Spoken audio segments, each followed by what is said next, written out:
Bonjour à tous et bienvenue sur ma chaîne Les Malices de Vanessa. Et bien écoutez, j'espère que vous allez bien malgré ce temps pourri. Oui, je commence dès aujourd'hui par le point météo. Il fait moche, hein, on va pas se mentir, il fait très très moche. C'est pas grave, la preuve, je suis en suite, tellement il fait pas beau. C'est un suite du commerce, hein, donc rien de plus à dire. Donc je me présente, Vanessa, 36 ans, 3 enfants, un aîné qui monte un petit garçon et 2 petites filles, donc 11, 7 et 5 ans. Je couds à peu près pour toute la famille, principalement pour mes enfants et moi, parfois un peu pour monsieur. Je cours maintenant depuis 3 ans. Aujourd'hui, je vous présente un bilan couture, uniquement couture femme. Ce qui est assez rare chez moi, mais là, je pense qu'en termes de garde-robe, j'ai l'impression que vous voyez ça tout le temps. En termes de garde-robe, ils sont bien, alors qu'en fait, je leur en fais quand même des trucs. Non, c'est juste que parfois, j'ai des coups de cœur patron. Je me dis, ah, et tant pis, je le fais quand même. Oui, ça calme. Donc aujourd'hui, il y aura une robe, un short, un t-shirt. Et ensuite, vous aurez 2 fails, parce que je trouve que c'est aussi important de montrer ce qu'il y a foiré, quoi, on va pas se mentir. Alors, on va dire commencer par le premier fail. Clairement, vous allez voir, c'est assez drôle. Donc, n'hésitez pas à me rejoindre pour connaître la suite de mes aventures couturées. Ça donne également sur Instagram, où je vous partage en story ou en post à peu près tous les jours mes aventures de couture. Parce que concrètement, vous allez voir que tout ne coule pas forcément tout le temps très bien. Donc le body, alors c'est un patron de body que j'ai acheté sur Makeris pendant les promotions à 2 €. Donc je voulais me mettre dans un body parce que c'est quelque chose que je pense peut être sympa pour l'hiver. Moi j'ai des problèmes de dos, donc avoir le dos bien couvert, c'est plutôt quelque chose qui me tente. Les modèles de Charlotte Jobert sont juste sublimes, mais je voulais tester sur un patron moins cher pour être complètement honnête avec vous. Pour voir si c'est ce genre de vêtements que j'allais porter, que j'allais aimer porter. Ceci est un fail complet. Au niveau de la taille, je rentre dans du XL, c'est bon. Je suis un peu plus grande que la stature, parce que je fais 1m72, la stature est 1m69 si ma mémoire est bonne. Donc je rallonge de 3 cm. Normalement, tout doit bien se passer. C'est un modèle très simple, en fait c'est une base de t-shirt qui se poursuit par une espèce de culotte. Rien d'extraordinaire. Alors je pense que j'ai fait un mauvais choix de tissu, je vais vous montrer. Mais il y a un truc dans le patron. Voilà, il y a un truc. Regarde, alors, il faut savoir que j'ai dû le modifier pour pouvoir essayer de l'essayer. Donc vous ne verrez pas le porter parce que c'est juste une catastrophe. Je pense que je vais le recouper pour en faire juste un t-shirt. C'est horrible. Donc, voici le carnage. Alors, en fait, le carnage, il est surtout ici. C'est-à-dire qu'en fait, j'ai dû rajouter une pièce de 20 cm. Vous voyez, 20 cm de fond de culotte, en fait, hein, concrètement. Parce que je ne peux pas fermer le body. Alors, je pense que le problème, il y a ensuite le choix du tissu. Vous savez, c'est une espèce de jersey comme ça, un peu ajouré. Alors, je vais vous montrer, vous voyez bien, vous voyez. Alors, c'est bien extensible comme ça, mais alors comme ça, rien. Enfin, c'est vraiment rien du tout. Donc, je pense que ça doit jouer. Mais je pense qu'au niveau de la taille, il faut que j'agrandisse. Je pense que la prochaine fois, je prendrai la même base dont vous avez en haut, puisque le haut me va bien, hein, il n'y a pas de difficulté. Et en bas, je prendrai une culotte que j'ai, et puis je verrai à peu près comment on peut faire ça. Donc je pense que je vais devoir bidouiller un truc. Mais déjà pour tester, vous voyez, le vêtement. Pas me dire, je me lance dans un super body, etc. avec des super tissus, et puis venir me dire, en fait, je ne l'ai pas, je porte pas. Et c'est un peu dommage. Donc voilà. Alors, pendant que j'étais partie dans le truc qui va pas, je me suis dit, au moins, je me suis dit, je vais mettre un petit élastique aux manches. Sauf qu'en fait, sur ce type de tissu, ça donne ça. Hein, donc c'est vraiment pas joli. Là, en bas, il n'est pas trop mal posé. Franchement, ça va. Sachant que l'élastique là, c'est pas proposé. Hein, ils estiment que c'est pas nécessaire. Il faut juste faire un ourlet. Alors, je pense que si vous... Un ourlet, pardon. Donc, je pense que si vous faites vraiment dans une matière très extensible, ça doit passer. Mais sinon, ça passe pas. Donc, voilà. Je vais aller ouvrir au chat. Il pleut. Voilà. Donc, vous allez peut-être entendre le chat qui là mange ses croquettes juste à côté de moi. Donc, si vous entendez des petits bruits, ne vous inquiétez pas. Donc, voilà. Au niveau de la conception, c'est pas très difficile. Après, clairement, c'est un modèle de chez Atelier Schnittreif. Les explications peuvent parfois être très bonnes, parfois elles sont très succinctes. Là, c'est pas non plus une explication de folie. Hein. Après, le modèle est censé être simple. Mais je sais pas. Il y a un truc au niveau de la taille. Pourtant, il me semblait qu'en ajoutant 3 cm, c'était bon. Et apparemment, ça l'est pas. Donc, je verrai ça pour une prochaine fois. Là, je pense que celui-là, je vais le recouper en t-shirt. Ça fera un t-shirt de pyjama et ça ira très bien pour cet été, en fait. Je pense que je ne vais pas le conserver dans l'état puisque je ne le remettrai jamais. Ou alors je vais le garder pour pouvoir donc recouper la partie basse. Vous voyez, recouper toute cette partie-là qui est vraiment pas heureuse. Prendre un modèle de culotte. Moi, j'ai le modèle de culotte Paola de chez Petit Patron que j'aime beaucoup. Enfin, je vais vous en parler après. Là, j'ai un peu foiré, mais là, c'est juste ma faute. Pour voir après où je la mets, voir ce que ça donne pour essayer comme ça. Parce que je pense que faire l'empiècement fermeture, c'est pas en soi très très compliqué. Vous voyez, c'est juste des pressions, donc il faut ajouter la marge et puis c'est bon. Donc je pense qu'il y a moyen de bidouiller ça, mais clairement là je pense que entre mon choix de tissu et le patron, où voilà, il manque de la distance hein, concrètement, ça pose problème. Alors que vraiment j'étais dans le taille du patron, j'étais vraiment XL, donc j'ai pas joué à me dire oh, je vais faire une taille en dessous. J'ai bien acheté la bâche de couture partout, j'ai été sérieuse pour une fois. J'ai aussi fait un... J'ai vérifié les mesures du vêtement fini. Donc vraiment tout passé partout, vous voyez, et en fait c'est pas passé partout. Donc voilà pour ce fail là. Après voilà, hein, en soi je m'en mettrai. C'était un tissu que j'avais acheté chez Toto au poids, donc il m'a pas coûté très cher. Et comme je vous dis, je vais le découper, ça me fera un t-shirt de pyjama et ça ira très bien. Mais voilà pour ce fail là. Je vous montre un fail après, j'ai pas offert une série de fails, vous voyez, je vais quand même vous montrer des trucs réussis entre deux, c'est un peu plus sympa pour vous. Ensuite, la robe Debra de Fibre Moon. Donc, je vous ai déjà montré des photos sur Instagram pour celles qui me suivent. Celles qui ne me suivent pas, bah, écoutez, c'est le moment. Donc je vous montrerai des photos en plus grand, hein, parce que là vous n'allez pas voir grand chose. Donc devant c'est une encolure qui monte très haut. Moi elle m'arrive vraiment là. Hein. Les manches je les ai un peu raccourcies parce que là c'est un petit peu faire une toile et en fait je n'avais pas assez de tissu pour faire des manches plus longues. Le devant est en une seule pièce. Vous avez des poches de chaque côté. Et au dos, alors moi j'ai choisi, vous avez deux options. Moi j'ai choisi de faire un dos en V. Et ensuite ici c'est froncé. Et en fait les fronces reviennent légèrement sur le devant. Vous voyez, elle ne s'arrête pas aux côtés. Vous avez les fronces devant. Je ne sais pas si c'est très clair. On va vous mettre mieux sur les photos. Je vais vous mettre en même temps. Donc voilà. Le débat que nous avons sur cette robe avec mon mari, c'est mon mari pense que c'est une blouse d'hôpital et moi je pense que c'est une robe de blouse de communion. Voilà. Dites-moi en commentaire hein, ce que vous en pensez. Ça vous a beaucoup fait rire. Hein. Donc voilà pour ce modèle-là. Normalement c'est une parmenture. Alors je sais pas vous, mais moi les parmentures... ouais, non, quoi. Enfin, je trouve que ça remonte, ça rebique, vous avez beau repasser comme des cinglés. Ça fait toujours pas bouger, même si vous sous-piquez ou vous crantez, il y a toujours un truc qui remonte. Là, j'ai décidé de me faire une doublure sur toute la hauteur, tout le haut. Donc, en fait, bah, là, dans le dos, elle est doublée jusqu'ici. Hein, et puis devant, elle est doublée un peu plus bas. Elle est doublée jusque là. Ça va pas être très compliqué, hein, franchement. C'est pas de la couture très complexe. Mais c'est vrai que c'est plus confortable à porter. Donc bah c'est simple, hein, j'ai repris la pièce d'eau, je l'ai fait dans un voile de coton. L'avant, bah, j'ai pris la même hauteur à laquelle ça allait arriver. Oh, le micro qui rentre dans le cou, c'est pas très agréable. J'ai fait la même chose, voilà, j'ai doublé. Pour moi, le défaut de cette robe, c'est qu'en fait, elle monte hyper haut. Enfin d'ailleurs, sur les photos, je suis vraiment comme ça. Qui, je pense, accentue le côté blouse d'hôpital. Vous voyez, je pense qu'avec une encolure en V, ça serait plus joli. Donc, je pense que la prochaine fois, je ferai la même encolure dos enfin, devant et dos. En fait, hein, je reporterai le triangle pour que ça fasse sympa. Sinon, pas de difficulté particulière. Pardon, c'est un modèle 2/4 que j'ai arrivé dans une taille XL. C'était mon premier modèle Fibre Moon, je n'avais jamais cousu chez eux. Ça m'a un peu perturbée de ne pas avoir de texte. Alors je sais qu'on peut les voir sur leur site internet. Là je vous avoue que j'ai eu un peu la flemme d'y aller. Bon, après ça c'est moi, hein. C'est pas la faute de Fibre Moon, mais voilà.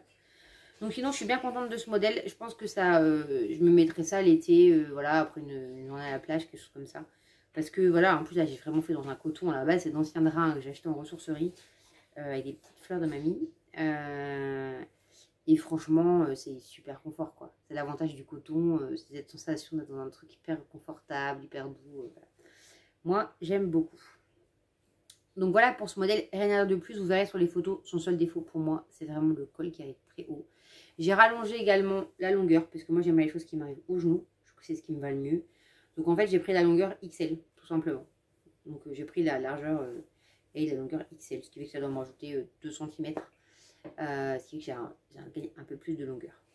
Donc dites-moi en commentaire ce que vous en pensez, si vous l'avez faite, alors à voir ou pas si je la refais. En tout cas, si je la refais, je modifie l'encolure, ça c'est sûr. Mais voilà, après à faire, pas de difficulté particulière. Le patron est plutôt bien expliqué, du moins au niveau des dessins. Pardon, c'est la fin de journée. Donc voilà pour ce modèle des bras. Ensuite, nous avons le short, si j'arrive à l'attraper. Oui. Le short du livre Dresde de Dierzendo. Alors c'est pareil, je vais vous mettre les photos parce que là, vous n'allez juste rien voir, il est noir.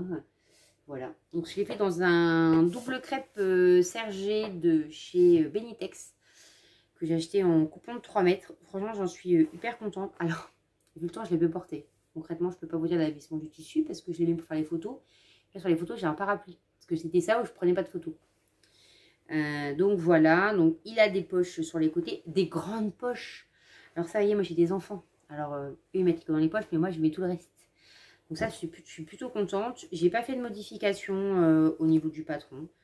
Je le trouve vraiment top. Enfin, ah si, je fais des modifications, je vous dis des bêtises. J'ai rallongé le short de 10 cm. J'aime les shorts de type Bermuda. Alors ça, encore une fois, c'est un choix.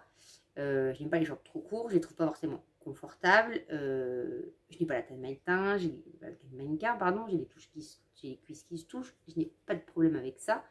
Mais j'aime mon confort, voyez-vous. Donc, j'aime les shorts qui sont plus longs parce que je vais pouvoir faire du vélo tranquillement avec, je vais pouvoir me balader tranquillement avec, je veux être confortable. Moi, je veux une garde-robe confortable. Si c'est pas confortable, pas trop l'intérêt d'être dans ces vêtements sans pouvoir bouger. Donc voilà pourquoi je l'ai rallongé. En fait c'est simple, hein, j'ai juste rallongé la ligne du bas de 10 cm, hein, j'ai rien fait d'extraordinaire avec ce short. J'en suis vraiment contente, je pense qu'il y en aura d'autres, alors peut-être dans d'autres matières. Alors l'avantage de ce double crêpe là en fait c'est qu'il est un peu extensible, alors, je vais essayer de vous montrer. Vous voyez, ce qui amène un peu de la souplesse, c'est un peu comme les gabardines stretch de chez Stoffen, le fait que ça soit un peu extensible ça amène quand même une vraie souplesse au niveau du pantalon. Ce qui fait qu'il est raclette compatible. Oui, parce qu'on peut même faire des raclettes au mois de juillet-août. Surtout quand on habite dans l'île et à l'île et qu'il fait pas beau. Je vous jure qu'on fait des raclettes toute l'année. Faisons même par 42 degrés, on peut faire une raclette. Bref, trêve de digression culinaire. Donc pareil, je vous mets les photos en même temps que je vous parle. Je trouve ça plus sympa. Dites-moi hein, si vous préférez les avoir pendant que je vous parle ou après.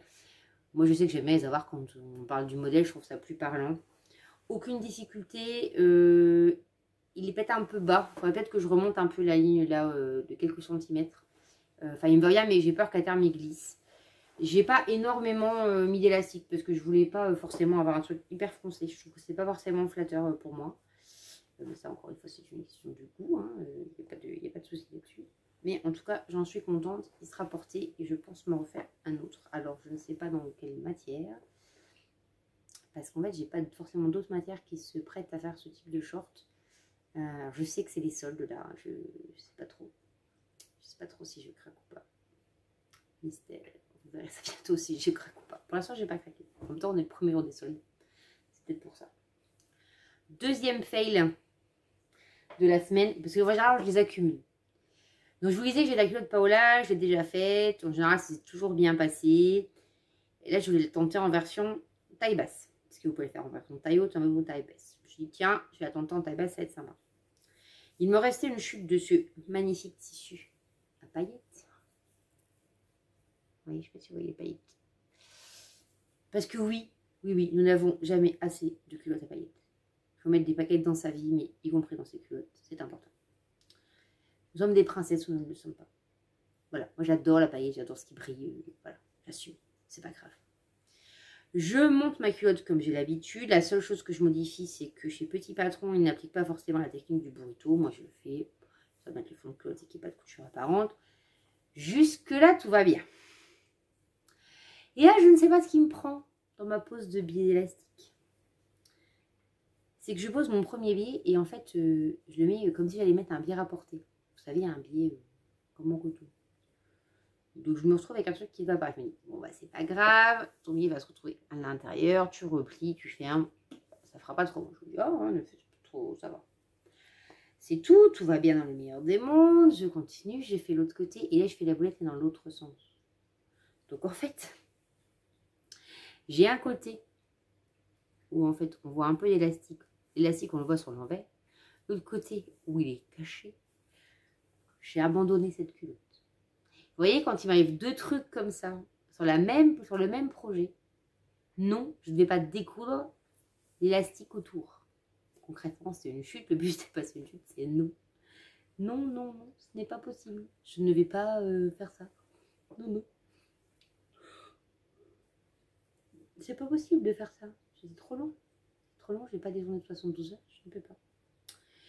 En plus, je me rends compte, en fait, le côté où j'ai fait, bah, forcément, ça rebique. Donc, c'est tombé. J'arrête, j'en ferai une autre. Alors, peut-être pas à paillettes, mais j'en ferai une autre. Je trouve qu'il est important aussi de montrer ses échecs. Vous voyez, parce que on montre trop souvent quand ça va bien, les projets parfaits, sauf qu'en fait, voilà, il y a des fois on se plante, c'est ben, pas grave, c'est comme ça qu'on apprend. Vous voyez, c'est comme on n'a pas fait du vélo la première fois en montant dessus. C'est pareil pour tout. Et moi, j'ai pas de souci avec ça. Pour moi, c'est pas un problème de montrer bah, que là, on s'est planté. C'est pas grave, on s'est planté. Remets la prochaine fois. Dernier projet, il s'agit du t-shirt Madame Frika. Donc pareil, Atelier Schindreif. J'ai acheté le patron dans les promotions makeristes à 2 €. Alors c'est un t-shirt qui a une encolure carrée. Alors je vous montre. Alors là, il n'est pas... Oui, je ne l'ai même pas encore fini. Il faut encore que je fasse les ornements et les bords sont encore accrus. Mais je voulais vous le montrer dans cette vidéo. Je profitais de faire une vidéo 100% femme. Donc, il a cette encolure. Alors, c'est même pas carré, parce que sur les côtés, c'est un peu chancré. Enfin, vous voyez un peu l'idée, quoi. Vous avez un système au dos pour faire, pour le coup, de superbe finition. Enfin, quand vous les ferez pas comme moi, mais ça, c'est encore un autre sujet. Je la ressorte là, d'ailleurs, mais c'est pas grave. Je vais vous montrer du couteau, c'est bien fait. Vous verrez mieux. Ce qui fait que l'encolure se tient entre la parmenture et le tissu. Ça fait vraiment un super truc.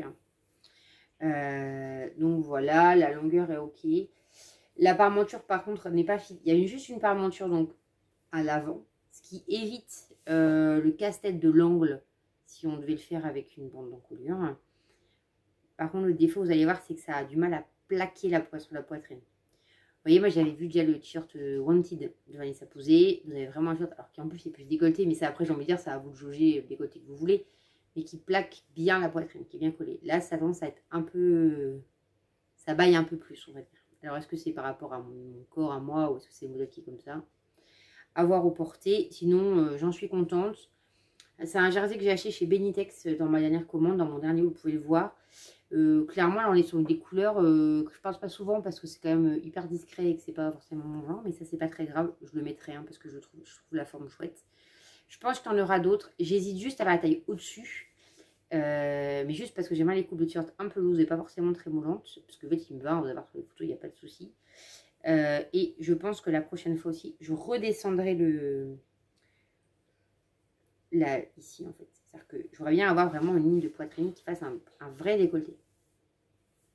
Voilà, quelque chose de beaucoup plus bas, donc je pense qu'il faudra que je descende de 3 cm. Clairement, ça va pas être compliqué, hein, c'est une coupe sur le patron, hein, je pense que je vais y arriver tout seul comme une grande. Ça devrait bien se passer. Sinon, voilà, le modèle est bien expliqué. La seule galère, en fait, j'ai envie de vous dire, c'est ça en fait. C'est de passer l'encolure, savoir dans quel sens vous faites. Moi, ce que j'ai fait, c'est que j'ai bâti la machine avant. Pour voir si j'étais pas dans le bon sens avant de surjeter, parce que je ne me voyais pas défaire le fil de surjeteuse. Voilà. Après, pareil, encore une fois, est-ce que c'est le tissu qui fait que ça se plaque pas bien? Je sais pas, parce que c'est un jersey qui, oui, est extensible, mais c'est pas non plus un truc de folie. Donc, voilà, voilà. Voilà pour ce modèle que j'aime bien, qui, pour une fois, est sobre et passe partout. J'en connais qui vont être contents, parce qu'ils n'ont pas l'habitude. Ça va les changer. Voilà mon premier couture femme de cette semaine. Donc, j'ai fait ça depuis dimanche. Donc, j'ai pas chômé quand même. Vous voyez, j'ai pas chômé. Après, voilà, moi, je vous dis, je coupe tous les soirs. Là, je pense m'attaquer à une blouse pour mes filles, cette fois-ci en coton. Parce que j'ai fait plein de patrons. J'en ai dû acheter une quinzaine sur Makerist. Donc, je me suis fait un peu plaisir. Donc, n'hésitez pas à me dire ce que vous pensez de cette vidéo, de ce que vous pensez des modèles. Si vous avez des conseils, voilà, notamment là par rapport à cette parmenture, des choses comme ça. Parce que, vous voyez, elle bille, quoi. Enfin, c'est un peu bizarre, ça fait un peu épais. Donc, à voir après au porté, je pense que ça se voit moins sur les photos. Voir un peu ce que je peux faire. Parce que si je pique, en fait, ça enlève la rigidité du truc. Donc, ça se plaque encore moins, ça gondole. J'ai essayé, hein. Je vous dis, j'ai essayé, j'ai défaire, j'étais contente. Donc voilà pour les projets de cette semaine. Donc n'hésitez pas à vous abonner si ce n'est pas déjà fait, à mettre un petit pouce bleu si la vidéo vous a plu, à me laisser un petit commentaire pour vous dire ce que vous aimeriez comme prochaine vidéo. Je pense que la prochaine sera une vidéo enfant. Et il y aura peut-être un petit tuto sur Jouzeuse que je vous ferai également plus tard. Je vais essayer de vous filmer ça rapidement parce que ça va être une toute petite vidéo. Mais ça pourrait être sympa. Et oui, je ne vous ai pas montré mes achats couture. Pardon, je voulais également vous montrer des achats que j'ai fait cette semaine. Alors, achats que vous avez dû voir sur Instagram 1 million de fois, hein, si vous êtes abonné là-bas. Je vous les ai moins montrés en story sur Insta. Encore une fois, n'hésitez pas à me suivre sur Insta. Vous verrez chose dont je ne vous parle pas forcément ici, mais je me dis que ça peut être sympa. J'ai investi dans 2 choses. Je ne suis pas de la team repassage, il faut le savoir. Je ne repasse pas mes vêtements. Et j'ai des problèmes de dos qui font que chaque fois sortir la centrale vapeur et la table à repasser, pour moi, c'est compliqué. Enfin, la longue, ça me fait mal. Du coup, dans mon arrière-cuisine, il est hors de question que ça reste tout le temps sorti, parce que ça reste dans le passage. Donc, j'ai acheté ceci, qui est le fer de gage de chez Lidl, qui coûte 12 €, 13 €, qui a l'avantage d'être hyper léger. Et ça, franchement, pour ouvrir les coutures, repasser du biais, etc., là, j'ai essayé sur mon t-shirt. Je n'ouvre jamais mes coutures. Hein. Enfin, je vous dis pour de vrai, hein, je vous dis que je ne suis pas team repassage, je ne suis pas team repassage du tout. Franchement, c'est top. Il va super bien. En plus, contrairement à la centrale vapeur, ça chauffe très vite. Donc ça, c'est quand même un super avantage par rapport à ça. Et ensuite, nous avons... Donc j'y suis, hein, je vous montre tout. J'ai également acheté cette mini planche à repasser Ikea. Vous voyez, toute petite. Qui fait que je vais pouvoir repasser sur la table de la cuisine sans devoir tout le temps, pareil, faire des mouvements au niveau de mon dos pour repasser. Donc je pense que je vais repasser un peu plus. Enfin, du moins, si je repasse pas plus, j'ai pas d'excuses, vous voyez. Ça. Donc ça fait un petit 20 € d'investissement là-dedans, mais franchement je pense que ça va être pas mal. Ça va être plus facile pour moi et je pense que quand on se facilite la vie, on le fait plus aisément, on est un peu plus motivé. Donc voilà pour tout ce que j'avais à vous dire cette semaine. Mais écoutez, j'espère que le soleil va revenir, qu'on puisse mettre nos robes, nos jupes, nos shorts. J'en ai marre de ce temps. Le cri du cœur, j'en ai marre de ce temps. Je veux du soleil, je veux de la chaleur. J'en ai marre d'être ensuite au mois de juin. Je voudrais mettre des robes, des trucs courts, enfin des trucs légers, tout ça, faire des barbecues, des apéros dehors, enfin, la vraie vie quoi. Mais au moins j'ai le temps de coudre, parce qu'il est tellement un temps pourri que je peux coudre, vous voyez. Donc voilà pour ça, je vous souhaite donc une excellente journée ou soirée en fonction de quand vous regardez la vidéo. Encore une fois, vous pouvez me rejoindre sur Instagram, n'hésitez pas à vous abonner, laisser un commentaire, mettre un petit pouce bleu, on est maintenant 200. Je voulais vraiment vous remercier parce que pour moi, c'est énorme que nous soyons aussi nombreux sur la chaîne. Puisque je vous dis souvent, au début, je pensais que nous allions être 5. Donc 200 pour moi, c'est juste énormissime. Et je vous remercie beaucoup de votre soutien. À bientôt!